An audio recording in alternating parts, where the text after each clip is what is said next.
오늘 말씀을 좀 더 압축해야 될 것 같아요. 시간이 많지는 않은 것 같아서 압축해서 좀 전하겠습니다.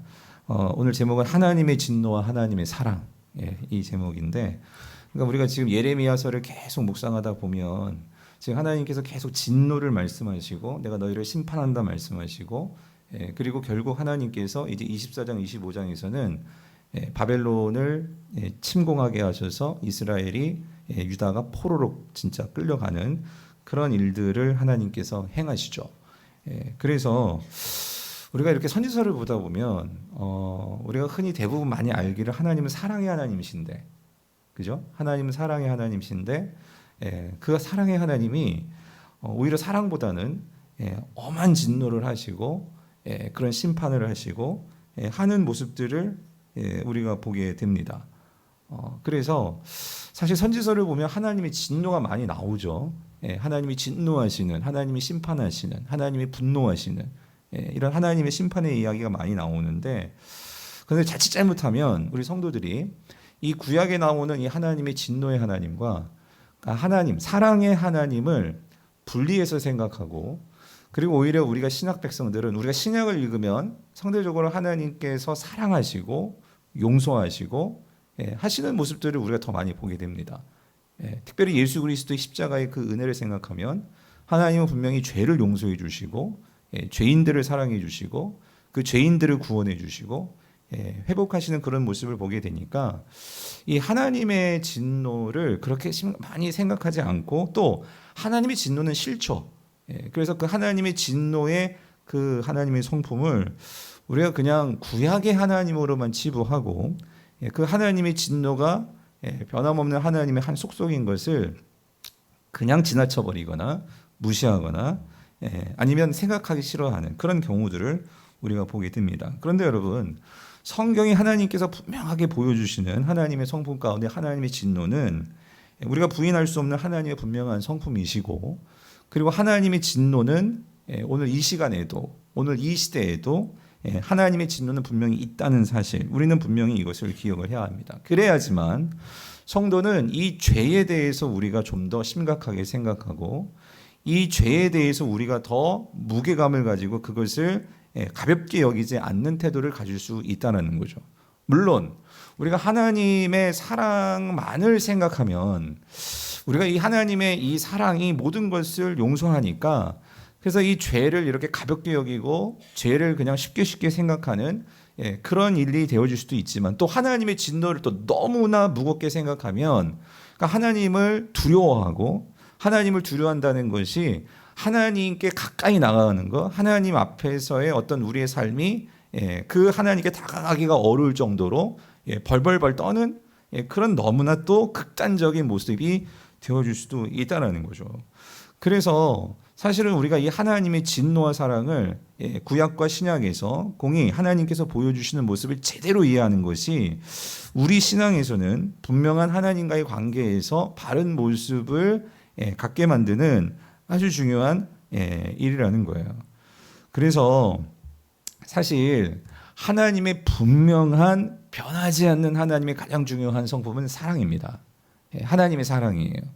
이 하나님의 사랑은 하나님께서 본래적으로 하나님께서 삼위일체 하나님으로서 우리에게 분명하게 다가오시는 드러나는 하나님의 성품이 사랑입니다. 그런데 인간이 죄를 범하고 이 땅에 죄가 들어오면서 이 하나님의 진노는 하나님의 사랑과는 달리 하나님의 그 보유적인, 그러니까 본유적인 그 완전함 가운데 하나는 아니라는 거예요. 이게 무슨 말이냐면, 하나님의 진노는 하나님의 본래적인 그 성품으로서 나타나는 것이라기보다는 이 땅에 죄가 들어옴으로 인해서 이 죄에 대한 우리의 그 하나님의 반응으로서 나오는 것이 하나님의 진노라는 거예요. 다시 말하면 이 세상에 죄가 들어오지 않았다면 당연히 하나님의 진노는 없겠죠. 그러나 우리가 하나님과의 관계 속에서 우리는 여전히 이 세상 속에서 아직 이 죄성을 가지고 살아가는 우리들이기 때문에 하나님의 진노는 이 시간에도, 이 시대에도, 여러분의 삶 속에서도 분명히 나타날 수 있는 하나님의 성품이라는 거예요. 우리가 이거를 분명히 기억하고 우리는 이 예레미야서를 우리는 묵상을 해야 합니다. 자, 그런데 중요한 건 이거예요. 하나님의 그럼 진노와 그렇다면 하나님의 사랑은 이게 그럼 별개의 것이냐? 그렇지가 않다는 거예요. 하나님의 진노와 사랑은 어떤 면에서는 이것이 동전의 앞뒷면과 같이 이것이 밀접하게 연관되어 있는 것을 오늘 우리가 선지서뿐만 아니라 요한계시록도 마찬가지고 하나님은 우리에게 그 하나님의 진노와 하나님의 사랑의 관계를 우리에게 말씀해 주신다는 거예요. 그래서 성도님들 먼저 그렇다면 이 죄가 뭐냐? 여러분 죄는 분명한 것은 하나님의 말씀을 거역하는 것이 죄죠. 그래서 하나님의 그 말씀에 거역하는 그 행위가 죄입니다.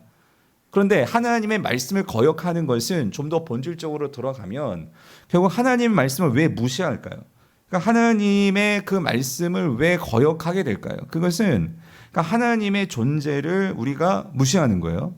다시 말하면 하나님 없이 내가 내 삶의 주인이 되어서 살고자 하는 그 삶의 중심이 우리의 죄의 본질이죠. 사실 자 창세기부터 보면 창세기 보면 어떻게 죄가 들어왔느냐. 창세기 25장 우리 15절 16절을 같이 한번 읽어볼게요.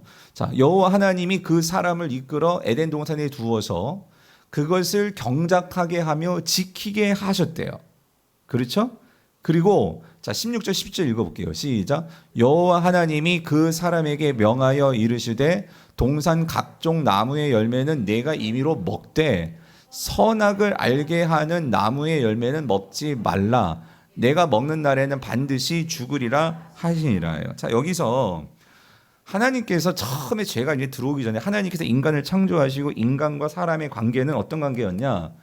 근본적으로 신뢰의 관계였고 사랑의 관계였고 하나 되는 관계였어요. 이걸 알 수 있는 게 여호와 하나님이 사람을 이끌어서 에덴 동산에 두어서 뭐하게 하셨냐면 그 에덴 동산을 뭐하게 하셨대요? 경작하고 어떻게 해요? 지키게 하셨대요. 여기서 경작하다는 단어는 아바드라는 단어는 이게 일하다, 섬기다. 그래서 이 단어가 제가 여러 번 말씀드렸죠. 이 예배하다라는 단어가 되는 거예요. 구약성경에서는. 그러니까 이 경작한다는 것은 하나님이 만드신 것을 인간이 다스리고 경작한다는 것은 우리가 이 육체적으로 우리가 동적으로 볼 때에는 물리적으로 볼 때에는 내가 일하는 거지만 이 경작하고 그리고 지키다라고 할 때 이 지키다는 말은 이게 준수하다 의미적으로는요. 그 보존하다 이런 의미예요. 그러니까 하나님이 만드신 것을 내가 지키고 보존하고 준수하는 것. 그래서 여기 경작하다 지키다의 의미는요. 하나님과 내가 함께 관계하면서 이 에덴 동산에 있는 그 아담과 하와의 모습을 말하는 거예요. 에덴 동산에서는 하나님이 그 동산에 거하셨습니다. 그렇죠? 그리고 아담과 하와는 그 하나님과 관계 속에서 이 모든 것들을 누리면서 에덴 동산에서 그것들을 경작하고 지키면서 그래서 사실 이거 자체가 예배인 거죠. 그러니까 삶의 예배였어요. 하나님과 함께 사는 그게 예배였단 말이에요. 그게 삶이었고 자 그러면서 하나님께서 한 가지를 금하는 게 있었어요. 그게 뭐냐면 뭘 금하시래요? 모든 거 다 임의로 먹되 17절 뭐예요? 선악을 알게 하는 나무의 열매는 뭐 하지 말라? 먹지 말라 그러셨어요. 먹으면 어떻게 되는데? 죽는다 그랬어요. 그럼 여러분 여기서요. 선악을 알게 하는 나무라고 그랬으니까 이 나무를 먹으면 어떻게 된다는 거예요? 선악을 알게 된다는 거죠. 그렇죠? 그러면 여러분 선악을 알게 되는 나무가 인간에게 필요할까요? 필요하지 않을까요? 안 해요. 왜? 그렇죠. 무슨 말이냐면 여러분 이겁니다. 하나님과 관계하는 삶을 산다면 여러분 인간에게 있어서 굳이 선악을 분별할 필요가 있을까요? 없을까요? 없는 거예요. 하나님과 함께하면 그 삶 자체가 하나님의 뜻 가운데 있기 때문에 그래서 하나님과 연합된 삶은 그 안에서 우리가 뭔가를 분별해야 되고 그런 어떤 수고스러움이 없는 거예요. 그런데 선악을 분별한다는 것은 그럼 결국 이것은 어떤 의미를 내포하고 있냐면 하나님과의 분리를 내포하는 거예요. 하나님과 분리되어 있기 때문에 우리가 이제 스스로 뭐 해야 돼요? 선악을 뭐 해야 돼요? 구별해야 돼요. 그렇기 때문에 그 선악과를 먹는 날에는 반드시 네가 어떻게 된다고요? 죽으리라 말씀하셨어요. 여기서 보면 지금 아담과 하와에게 죽으리라 말씀했단 말이에요. 그러면 이렇게 말할 때는 아담과 하와는 이 죽음의 의미가 뭔지를 알았을 거예요. 그들이 생각하는 죽음의 의미가 뭐였을까요? 예. 그들이 생각했던 죽음의 의미는 선악과를 따먹는다는 그 속에 의미가 있었을 거라고 생각이 들어요. 뭐냐면 하나님과의 분리죠. 예. 너희들이 이 선악과를 따먹으면 정령 죽으리란 그 말은 하나님과의 분리를 말하는 거예요. 그러니까 하나님과의 분리라는 것은 궁극적으로 하나님과의 그 연합된 관계가 깨어지는 거죠. 결국 죄가 뭡니까? 죄라는 것은 내가 하나님과의 분리를 통해서 결국 하나님과 분리되었기 때문에 인간은 내가 하나님이 되어서 마치 하나님과 나를 어떻게 여기게 되는 게 죄냐면요. 하나님과 우리는 결코 동질이 될 수 없어요. 그렇죠? 하나님과 우리는요, 연합하고 하나는 될 수 있지만 우리 자신이 하나님에 대해서 내가 하나님과의 어떤 본질적으로 내가 대등한 존재가 결국 될 수 없는 게 인간의 존재죠. 예. 그래서 여러분, 인간은 근본적으로 하나님을 의지하고 하나님과 함께 사는 것이 선입니다. 그런데 이 세상은 그 모든 것들을 다 부정하는 세상이에요. 하나님 없이 네가 너 주체적으로 네 스스로 네가 모든 것을 판단하고 네가 분별하기 위해서 네가 더 가져야 되고 높아져야 되고 실력이 있어야 되고 그래서 세상은 경쟁하게 되고 그래서 서로 전쟁하게 되고 그래서 강자가 되려고 하고 이게 세상의 논리란 말이죠. 그러나 여러분 그렇게 해서는 결국 모두가 다 어떻게 되느냐 죽게 되는 거예요. 죽는다는 것은 결국 하나님과의 거리가 멀어지면 멀어질수록 하나님과의 관계가 없으면 없어질수록 우리의 삶은요 죽음에 가까워질 수밖에 없다는 거죠. 자, 성도님들, 오늘 제가 여기에서 말씀드리고 싶은 건 뭐냐면요. 오늘 하나님께서 결국 이스라엘에게 오늘 1절에 보면은요. 이렇게 말씀하셨어요. 유다 왕 여호야김의 아들 여구냐와 유다 공안들과 목공들과 철공들 이 모든 것들을 바벨론으로 옮긴 후에 이렇게 나오죠. 옮긴 후에 그러면서 하나님께서 이 무화과 이 두 광줄이 환상을 보여주셨어요. 이미 여러분이 이 내용을 아니까 여러분 결론적으로 말씀드릴게요. 하나님께서 결국 이 무화과 두 광줄이 이 환상을 보여준 것은 하나님께서 이스라엘을 남유다를 심판하셔서 이들이 결국 바벨론의 포로로 끌려가게 될 것을 그래서 남는 자들도 있지만 이제 이 이스라엘 백성들이 뿔뿔이 흩어지는 이 이스라엘의 비참한 상황을 지금 환상으로 보여주신 거예요. 그런데 우리가 상황적으로 보면 지금 이스라엘은 진노에 처한 거죠. 하나님의 진노에 처한 거예요. 그래서 이들이 다 포로로 끌려가고 비참한 상태가 되어져 버립니다. 되어져 버리는데 오늘 여기에서 하나님께서 뒤에 가면 그런 말씀을 하시죠. 뭐라고 말씀하시냐면 이 2절부터 뒤에 나오는 말씀 가운데 특별히 4절에 보면 거기에서 이런 말씀을 하세요. 4절 오늘 보면 4절이에요. 여호와의 말씀이 또 내게 임하니라 이르시되 이스라엘 하나님 여호와께서 이같이 말씀하시니라. 자 여기 한번 읽어볼게요. 내가 자 뭐예요? 이곳에서 옮겨 갈대아인의 땅에 이르게 한 유다 포로를 이 좋은 무화과 같이 어떻게 하신대요? 잘 돌볼 것이라. 6절 내가 그것을 어떻게 해요? 돌보아서 좋게 하여서 다시 이 땅으로 인도하여 세우고 어떻게 해요? 헐지 아니하며 심고 뽑지 아니할 거다라고 말씀하세요. 그러니까 여러분 보세요. 5절에서 내가 지금 이곳은 어디예요? 내가 지금 고향이에요. 내가 살았고 내가 쌓았고 내가 가졌고 그 일구었던 이 유다 땅이에요. 그 땅에서 완전히 다 헐어버려가지고 이들을 포로로 질질 끌고 갑니다. 그 바벨론의 포로로 노예로 끌고 갔어요. 여러분 이건 하나님의 진노죠. 이거는 우리의 삶을 놓고 볼 때 누가 이걸 하나님의 사랑을 말할 수 있겠어요? 이거는 고통이고 이거는 비참한 일이고 이거는 싫은 일이고 이거는 어떻게 하나님 우리를 이렇게 내버릴 수 있어요? 하는 상황이에요.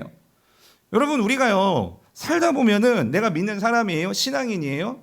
그런데 오늘 저와 여러분의 삶 속에서 모두가 다 지금 어떤 면에서 어떤 분은 지금 더 이게 하나님의 진노같이 여겨지는 그런 상황과 형편인 성도님들이 계실 거예요. 말은 다 못하지만 정말로 왜 내 생활이 이 모양 이 꼴일까? 왜 이렇게 힘들까? 나는 항상 하나님의 진노 가운데 왜 있을까? 그런 생각이 들 정도로 정말 이건 나쁜 일, bad thing, 정말 너무나 싫은 그런 진노가 하나님의 성도의 가운데 우리에게 있을 수 있어요. 자, 근데 하나님께서 참 또 이게 무슨 말이에요? 근데 하나님께서 이렇게 말씀하시죠. 그런데 그렇게 끌려가는데 내가 너희를 뭐 할 것이라고요? 잘 돌볼 것이라. 돌볼 뿐만 아니라 내가 너희를 이 땅으로 인도하여서 다시 내가 이 땅을 세우고 이 땅에서 그때는 결코 헐지 않을 거야 라고 하나님께서 말씀하시는 거예요. 여러분 무슨 말일까요? 성도님들, 결론은요 이거예요. 하나님의 진노는요, 그 진노를 뒤집으면 하나님의 사랑이라는 거예요. 여러분 믿으십니까? 하나님의 진노는 여러분 이스라엘 백성들에게 지금 상황으로 놓고 보면 이건 지금 진노예요, 진노.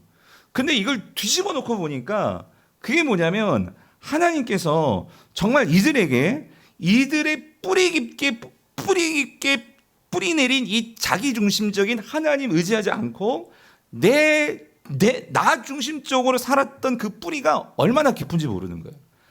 하나님의 포도나무라고 생각하고 하나님과 관계가 있다라고 생각했지만 우리는 여전히 우리의 뿌리를 어디다 뻗치고 있냐면, 그러니까 하나님을 의지하는 것보다 내가 가지고 있고 내가 믿고 있고 내가 정말로 붙들고 있는 것에 의지하고 있던 삶이라는 거죠. 여러분 그게 뭐냐면 오늘 1절 다시 한번 보세요. 하나님께서 그 바벨론에서 포로를 끌고 갔는데 누구를 끌고 가셨냐면, 여기 보면 여고냐는 여호야킨 왕이에요. 왕. 그리고 누구? 유다 고관들, 목공들, 철공들, 이 기술자들. 그러니까 하나님께서 이스라엘에 남겨놓은 자, 지금 이게 2차 포로인데 하나님께서 끌고 갈 때 누구를 제일 먼저 끌고 가시냐면, 그러니까 그 당시 남유다에서 정치적으로 힘이 있고, 그리고 내 백그라운드가 귀족들이고, 그리고 내가 목공, 철공, 이들은 뭐예요? 기술자들입니다. 특별히 이들은요 전쟁의 무기와 그런 것들을 만드는 자들이 이 목공과 철공들이었어요. 그러니까 한마디로 이 사람들은 살면서요 이거예요. 하나님을 의지하기보다, 하나님을 왜 안 의지하겠어요? 하나님을 믿는 유다 백성들인데 실제적으로 그의 삶에서는 삶 속으로 들어가서 놓고 보면은요, 하나님을 의지한다고 하지만 결정적으로 내 삶의 정치력과 내 삶의 그 학력과 내 삶의 경제력과 이런 기술들을 붙들고 의지하는 자들이었다는 거예요. 그들이 남유다에서 하나님께서 그 정신 차리라고 많은 선지자를 보내주시고 그렇게 기회를 주셨지만 정신을 못 차렸어요. 그랬을 때 하나님께서 어떻게 해서요? 그걸 완전히 뿌리 뽑아가지고 어디다 갖다 놓으시는 거예요? 바벨론의 포로로. 예. 왜 그렇게 하시는 거예요? 하나님께서 이들에게 정말로 진노와 심판으로 망하게 하시기 위해서요? 아니라는 거죠. 뭐예요? 정신을 차려야 되거든. 새로워져야 되거든. 예. 새로움이 있어야 되거든요.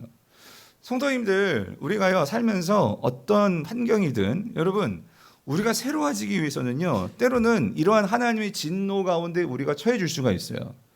그런데 우리가 정말로 하나님께 구해야 될 건 뭐냐면은요, 우리가 정말로 성도로서 이러한 선지서를 보면서 우리가 깨달아야 될 게 뭐냐면은요, 여러분 이건 것 같아요. 오늘 그 가장 중요한 말씀이 오늘 본문 여러분 이 7절 말씀인데 7절 말씀만 읽어볼게요. 7절 말씀 시작. 네가 여호와인 줄 아는 마음을 그들에게 주어서 그들이 전심으로 내게 돌아오게 하리니 그들은 내 백성이 되겠고 나는 그들의 하나님이 되리라요. 여러분 마음이 바뀌어야 되는데 여러분 우리의 마음이 그렇게 쉽게 안 바뀌어요. 하나님을 믿는다고 하면서도 하나님을 신뢰한다고 하면서도 우리의 마음이 어떤 상황과 형편이 극적으로 바뀌지 않고서는요 내 마음이 그렇게 쉽게 안 바뀌어요. 그런데 여기서 뭐라고 말씀하셨냐면 그 마음이 바뀌는 것도 내가 마음을 바꿔야지 해서 바뀌어지는 게 아니라 내가 여호와인지 마음을 그들에게 뭐 하신대요? 하나님이 뭐 해야 돼? 주어야 돼. 마음을 그들에게 준다. 그래서 여기 주다라는 이 히브리어가 나탄이라는 동사인데 이게 원래 뜻은요 만들다 그 소리예요. 하나님께서 그 마음을 새롭게 만들어 주는 거예요. 그 새롭게 만들어 주는 것이 이러한 바벨론이라는 사건을 통해서 이 일들을 통해서 우리 아까 오늘 하나님께서 특별히 우리에게 유치부부터 정말 그 이상한 생각하지 못했던 얼마나 열심히 준비했는데 갑자기 아기가 다치는 그런 일들, 그러면서 얼마나 많이 기도했겠습니까? 저도 기도했습니다. 그 소리 듣고 뿐만 아니라 우리 청년부 회장 여러분 그 지금 간증에 감동을 받으셨을 거예요. 뭐에 울컥하고 뭐에 우리가 그렇게 은혜를 받습니까? 하나님께서 청년부 회장을 통해서 뿐만 아니라 하나님께서 그 마음을 어떻게 하십니까? 주시는 거잖아요. 그 마음을 만드시는 거잖아요. 뭘 통해서? 회장이라는 어떤 그런 무게 어깨에 주어진 책임감도 있지만 정말 몇 명이나 올까부터 시작해서 또 막상 많이 오니까 그 기분을 알아요. 이걸 어떻게 해야 되나, 어떻게 더 감당해야 되나 하는 그러한 상황과 또 여러 가지 상황 속에서 또 우리 달마 형제의 개인적인 어려움도 저도 알고 있거든요. 그런 여러 가지 일들이 오면서 이게 어떻게 보면은 정말 이 하나님이 진노일 수도 있는, 그런데 그러니까 내가 감당하고 싶지 않으니까 진노라는 거예요. 죄를 졌다라기보다 감당하고 싶지 않은 그러한 진노가 나의 삶 가운데 찾아올 때, 그런데 여러분 분명한 것은 그 진노에 내가 맞닥뜨릴 때 그 진노가 없어지는 게 아니라 그러한 일들을 내가 그 속에서 있을 때 하나님께서 분명히 그 과정은 우리의 뭐를 새롭게 만들어 가신다고요? 마음을 새롭게 주어서, 마음을 새롭게 만드셔서 하나님은 그 일을 통해서 우리를 어떻게 해요? 새롭게 하시고, 또 우리 한영은 집사님이나 오늘 간증하신 모든 분들의 그러한 그 간증 속에 뭐가 있죠? 하나님께서 뭘 만드셨어요? 마음을 만드시는구나. 예? 여러분 그걸 느끼지 않으셨습니까? 사랑하는 성도님들, 하나님의 진노가 우리에게 있다면 여러분 거기서 우리는 뭐에 관심을 가져야 되냐면, 하나님 이 상황 속에서 무엇보다도 내 마음을 새롭게 만들어 주시옵소서. 여러분 인간은요 결국 마음 먹기에 달렸고요, 그 마음이 어떤 마음이냐에 따라서 우리는 그 진노를 받는 태도가 달라져요. 동일하게 하박국도 이 바벨론에게 침략을 당하고 바벨론의 포로로 끌려가는 상황을 이 하박국도 보게 됩니다. 그런데 그 하박국도 마찬가지, 맨 처음에 하나님 어떻게 이럴 수 있어요? 어떻게 우리가 바벨론에게 망할 수 있어요? 막 따지고 했던 하박국이었는데, 그 하박국의 마음을 하나님께서 만지시니까 그가 어떻게 바뀌었습니까? 하박국 3장 2절 뭐라고 말해요? 여호와여, 내가 주께 대한 소문을 듣고 놀랐는데, 그러니까 놀랐다는 말은 두렵고 이해가 안 되고 너무나 이해가 안 돼서 힘들고 했는데, 여호와여, 주는 그 일을, 바벨론을 통해서 우리를 치는 그 일을 어떻게 하래요? 수년 내에 부응하게 하옵소서. 이 말은 뭐냐면 그 일을 통해서 우리를 새롭게 하옵소서, 새 마음을 주옵소서, 우리를 새롭게 살리소서. 그게 부응이란 말이에요. 그래서 이 수년 내에 그 일을 나타내시옵소서. 그래서 뭐래요? 진노 중에라도, 하나님 진노 없게 해주세요 이게 아니라 진노 중에라도 내가 그 속에서 이 마음을 새롭게 만들어주실 하나님을 기대하오니, 그러나 그 가운데서 뭐는 잊지 말아주세요? 긍휼만큼은 잊지 말아주세요. 예. 참 금요기도에 이렇게 올라오면은요, 제가 여러분들의 상황을 다 이루 가서 찾아가서 말씀을 드리지만, 참 그래서 그런 마음이, 하나님 어떻게든지 저 성도님, 이 성도님 그 문제 속에서 이게 정말 이 진노 같은 그런 상황인데 왜 그게 이렇게 빨리 안 끝나는지, 왜 이렇게 길게만 느껴지는지, 하나님 정말 살려주시고 은혜 주시고. 그래서 정말 이 시간이, 이 강단이요 정말 부담스러운 자리예요. 어떻게든지 우리 성도님에게 이 하나님 말씀이 여러분의 심령 속에 들어가서 그 말씀 붙들고 살아나야 되는데, 부흥돼야 되는데. 그래서 여러분 오늘 여러분께 결론적으로 드리고 싶은 말씀은, 사랑하는 성도님들, 하나님의 진노는요 또 다른 하나님의 사랑입니다. 예. 어떤 상황 속에서 이 신실하신 하나님을 놓지 마십시오. 그래서 하나님은요 이스라엘에게 바랬던 건 그거예요. 너희들이 어떤 상황이 있든지 나를 믿어야 돼. 예? 철공을 믿고 기공을 믿고 힘 있는 바벨론 왕을 믿는 게 아니라 나를 믿어야 돼. 나를 의지해야 돼. 여러분 그게 하나님께서 그토록 바라시던 일이었어요. 오늘 이 밤에 하나님, 내가 어떤 진노 가운데 있다 할지라도 주님, 내가 주님만을 붙듭니다. 주님만을 신뢰하며 나아갑니다. 오늘 그 믿음 가지고 오늘 기도하고 하나님 은혜를 구합시다. 오늘 이 찬양하고요 우리 같이 기도하겠는데요.